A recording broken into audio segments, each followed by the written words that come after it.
Assalamualaikum warahmatullahi wabarakatuh. Puji syukur kita ucapkan kehadirat Allah Subhanahu wa taala. Salawat dan salam kepada Nabi Muhammad SAW. Baik, kali ini saya akan menjelaskan terkait dengan praktikum sistem produksi. Sebagaimana kita sepakati dulu sebelum meet, bahasanya praktikum sistem produksi kita laksanakan setelah meet. Dan dulu rencananya terintegrasi di semua program studi. Nah, karena keadaan hari ini hal itu tidak bisa kita laksanakan. Oke, baik, nanti ada dua orang dosennya, saya dan Pak Demi. Nah, nanti di video ini juga nanti selanjutnya barangkali itu akan dipandu oleh Pak Demi. Baik, kita mulai. Yang pertama, teknis kuliah praktikum. Yang pertama, kuliah dilaksanakan secara online ya, menggunakan WA, YouTube, Edmodo ya, dan nanti semua video, tugas dan lain-lain akan saya upload melalui Edmodo. Kemudian yang kedua, rencana kuliah sebelum pandemi itu kita batalkan ya, jadi tidak kita laksanakan. Kemudian yang ketiga, nanti komunikasi itu nanti antara dosen dengan komting saja. Jadi Anda nanti koordinasinya dengan komting masing-masing kelas. Kemudian yang keempat, dosen akan mengupload beberapa video ya, terkait dengan mata kuliah yang lain ya. Jadi mata kuliah lain, video terkait dengan beberapa materi yang mungkin belum sempat disampaikan, nanti akan saya upload di kesempatan lain ya, pendukung teori sebenarnya. Kemudian yang terakhir, kami akan mengupload satu video setiap minggu selama 3 minggu. Jadi akan ada 3 video yang artinya mewakili 3 modul. Nanti slide ini saya bagikan ke Anda ya. Nanti melalui komtingnya akan silakan nanti diminta ya. Ini terkait dengan teknis perkuliahan. Jadi memang berbeda dengan yang kita rencanakan dulu. Oke, yang kedua adalah penugasan ya. Penugasan yang pertama, setiap penayangan video ini itu mahasiswa akan diberikan tugas ya. Tugas yang akan dikerjakan secara mandiri ya. Mandiri, bukan kelompok ya. Mandiri. Kemudian yang kedua, mahasiswa akan membuat video dengan konsep ya, konsep yang sama namun dengan produk yang berbeda tentunya. Dan nanti mahasiswa akan upload videonya di YouTube. Mungkin channel pribadi Anda masing-masing atau channel kelas. Nanti gimana kesepakatannya nanti di akhir kita diskusikan. Kemudian yang terakhir, mahasiswa akan membuat laporan berdasarkan video yang dibuat ya. Kemudian formatnya nanti akan menyusul. Oke, ini penilaian ya. Penilaian yang pertama adalah dari laporan yang tadi Anda susun 20%. Kemudian yang kedua dari ujian akhir. Rencananya nanti wawancara sifatnya bukan ujian tulis, kayak Zoom ya, jadwalnya nanti akan menyusul. Dan mungkin juga jadwalnya akan berubah dengan jadwal yang sudah dibagikan karena butuh waktu yang agak lama. Kemudian yang terakhir adalah dari tugas membuat video yang akan Anda buat. Jadi seperti yang saya sampaikan tadi, ada 3 video. Video 1 itu nilainya nanti 30%, yang kedua 40%, yang ketiga 30%. Jadi totalnya 100%. Di masing-masing video itu teknisnya nanti boleh Anda bikin 3 video juga. Boleh 1 video saja tapi merangkum semuanya. Boleh Anda pecah kecil-kecil, tapi jangan terlalu banyak ya. Karena video 1 itu 2 video, video kedua itu ada 4, jadi jangan terlalu kecil kali ya. Oke, nah karena banyak maka mungkin sebaiknya Anda di channel YouTube masing-masing saja. Jadi Anda bikin channel Anda, nanti kami akan mengunjungi channel Anda untuk menilai ya. Kira-kira seperti itu penilaian.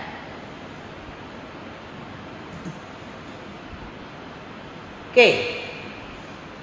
Nah, ini terkait dengan perkuliahan. Yang pertama tadi adalah penjelasan singkatnya, kemudian penugas teknisnya ya, kemudian tugas, kemudian nilai ya, nilai. Oke. Nah, selanjutnya saya akan jelaskan apa yang akan Anda buat di video pertama ya, di video pertama. Oke. Nah, konsep dari praktikum kita secara keseluruhan adalah kita akan membuat sebuah produk ya, membuat sebuah produk ya. Produknya bisa produk yang sudah ada ya, produk baru ya, seperti yang disampaikan di teori sebelumnya. Nanti akan saya coba review sedikit ya tentang konsep produk.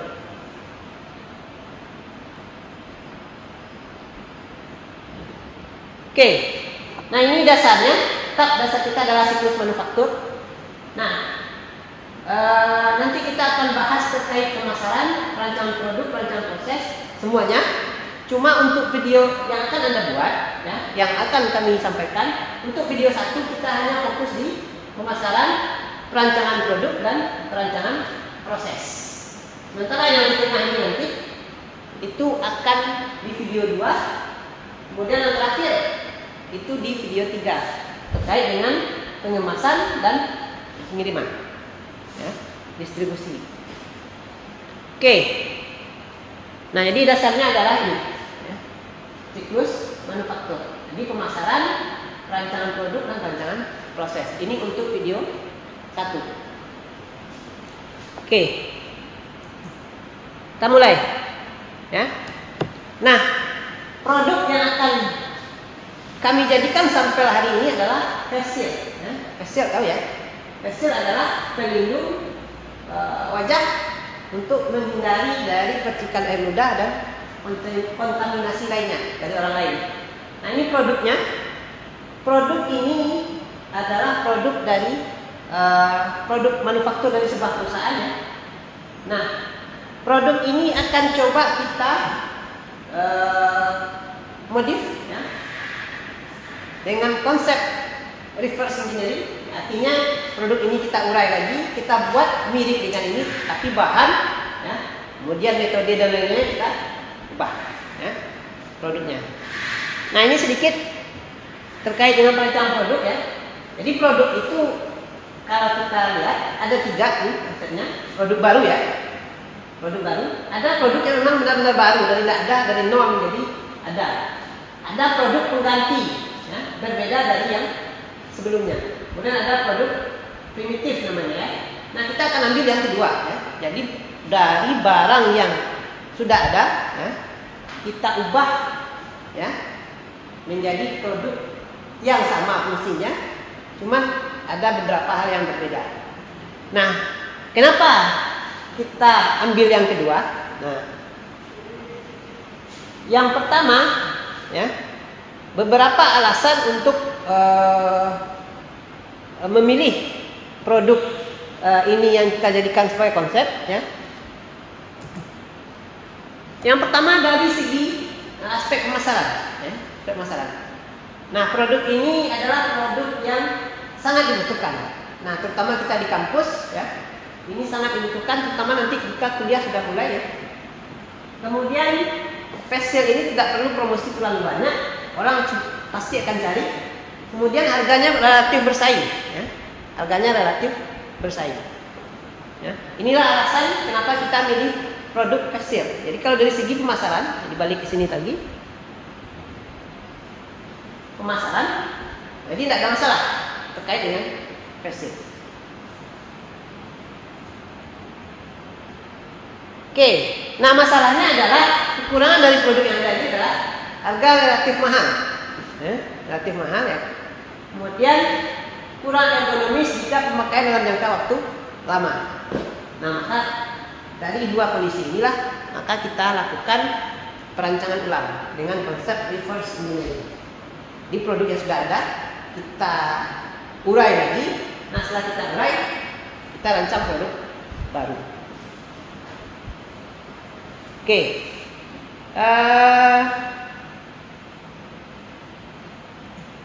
Oke, ini hasil rancangannya, ya. Nah ini mungkin isinya agak lama nanti, ya. Ini produk baru. Jadi kalau ini, ya. Ini produknya dari yang tadi kita modif jadi seperti ini, ya. Ini, ya. Dan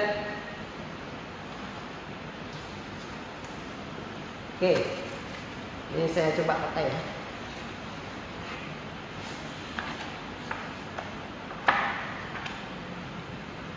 Jadi bisa dibuka tutup, ya, bisa dibuka tutup. Kemudian di sini bedanya, ya, memiliki busa. Jadi ketika dipakai dalam jangka waktu lama tidak akan menyebabkan gatal di kepala atau sakit.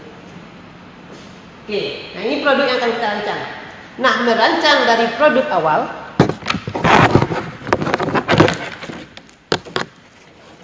dari ini menjadi ini. Nah, ini yang menjadi sering permasalahan di industri. Nah, biasanya orang pakai CAD, ya, pakai CAD, ya, dirancang seperti ini. Produk ini, kemudian dirancang ini per komponen, nanti dibongkar pasang melalui software, nanti langsung ke tercipta produknya dalam bentuk print 3 dimensi, ya, print 3 dimensi. Nah, hasil print inilah yang nanti disebut dengan prototype, ya, prototype. Nah ini contoh prototipenya.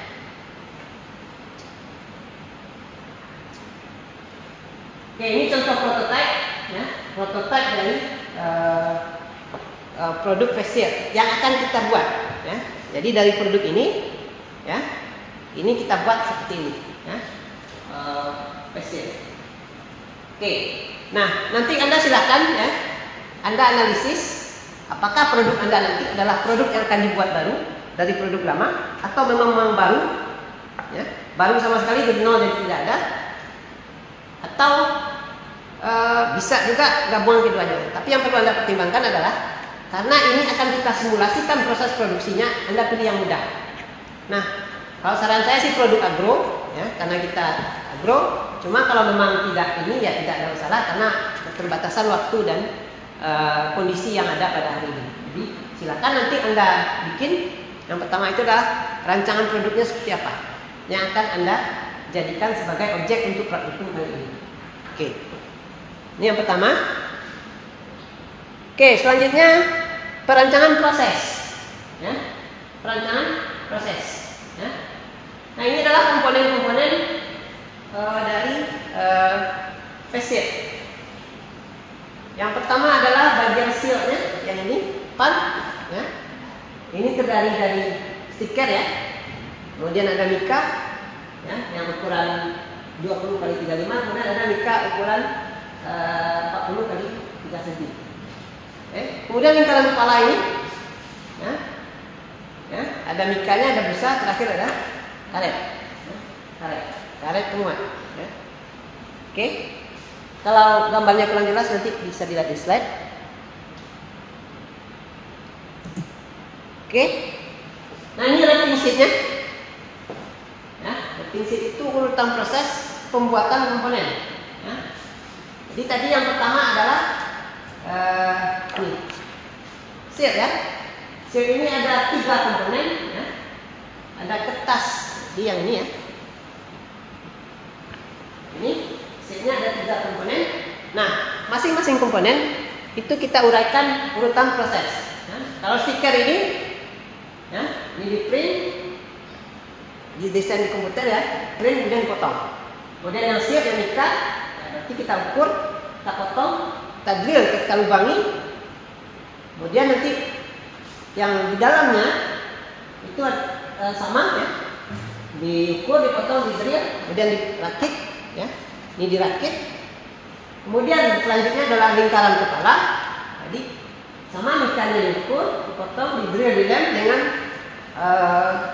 busa. Terakhir adalah penguat karet, ya, karet diukur kemudian digunting. Dan kemudian ada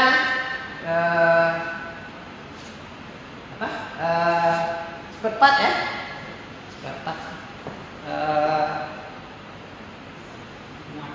penguatnya dalam bentuk klem ya, di klem ya, di klem. Jadi untuk menguncinya ini, kalau dirakit itu kan, kalau di industri ada dilas ya, diaduk bisa jadi dirakit. Nah ini di klem, di lem juga disebut dengan dirakit. Nah ini alat-alat yang kita gunakan ini alat ukur ya, kemudian alat potong, di sini gunting nanti ya, kemudian alat untuk merakit adalah klemnya sendiri, kemudian lem ya, dan terakhir lalu di packing. Nah inilah gambaran dari roti dari produk kita ini. Nah produk kita ini nanti di video kedua itu akan kita jelaskan proses produksinya seperti apa, mulai dari dia diukur semuanya ya, akan dilalui di video kedua nanti akan dijelaskan ya. Nah di video satu ini tugas Anda hanya membuat sampai di sini ya, sampai di sini ya. Jadi silakan Anda buat dalam dua jenis ya. Video satu lagi adalah laporan. Nah pengumpulan video dan laporan ini nanti saya kasih tahu kepada penting ya, kapan mesti dikumpulkan. Dan seperti yang saya sampaikan tadi, videonya kalau tidak terlalu panjang cukup satu video saja untuk satu bagian ini. Nah, jangan pula dipecah banyak ya, susah. Jadi cukup satu video saja. Nah nanti Anda upload di channel YouTube Anda. Oke? Cukup dari saya, Pak Demi ada? Oke, saya kira cukup ya untuk video satu. Silahkan nanti diskusinya boleh melalui Edmodo ya. Oke, itu dari saya. Videonya nanti saya upload di YouTube dan linknya di Edmodo. Terima kasih. Assalamualaikum warahmatullahi wabarakatuh.